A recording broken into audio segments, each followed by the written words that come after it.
Let's go next to Matt Rhule at Nebraska. Some people are probably going to sit here and say, yeah, I think this is probably going to be one where people strongly disagree with me. I'm putting Matt Rhule's pressure meter on a scale of 1 to 10 at 9. You're going to say, hang on a second. He's got a great contract. He has tremendous support. He has all these other things going in his direction. They already have some momentum going on the recruiting trail. And like many, I'm kind of on board for them being a little disruptive this year. I'm not saying they're going to go to the Big Ten championship, but I would be surprised if this group isn't highly competitive. And I also would be surprised if they didn't pull off a significant upset. I think back to his time at Baylor, he had the best team in the conference in Oklahoma on the ropes at one point. And that was not a good Baylor team, I might add. But you think about what he's inheriting. He's inheriting a program that went 16-31 under Scott Frost. It failed to reach a bowl game in each of his 5 years. And they never came close to becoming the program that Scott Frost promised Nebraska fans when he ultimately took the job. There were only, leading up to Scott Frost's tenure, only 4 losing seasons for Nebraska in the past 56 years. Okay? Clearly that has not been the case here in the last few. Now, they had a ton of one-score games. They were very close, but they just never really got over the hump. Here's the positives for Matt Rhule. If you look back at his time at both Temple and at Baylor, there's a very clear pattern. The first year is struggle bus.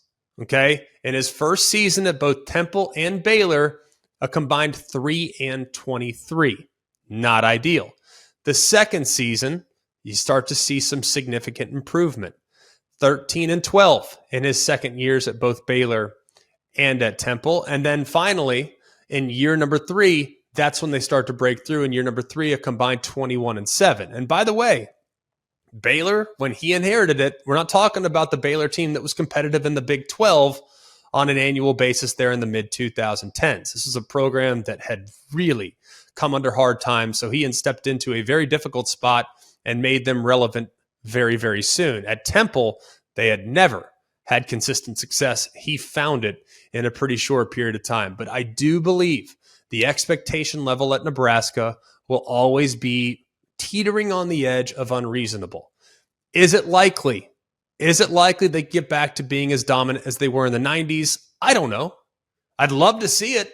As a child of the 90s, I would love to see Nebraska back in the New Year's Six, back in the, 12-team playoff, back in the semifinals. I'd love to see Nebraska playing for championships yet again, but we're talking about a place that fired Bo Pelini. I know this was a long time ago after he couldn't win more than 9 games. Now, we all realize, looking back at it, that was the high point for Nebraska football in the last 2 decades. Can Matt Rhule get them back? I am extremely optimistic that he will. I just think the expectation level at Nebraska is to live back up to the way things were in the 90s, and that might take some time and some momentum before they can get up to that point. So the pressure meter on Matt Rhule, even though everybody loves him, is still going to be insanely high because the expectations at the place are insanely high, and they should be. Never settle if you're a Nebraska fan.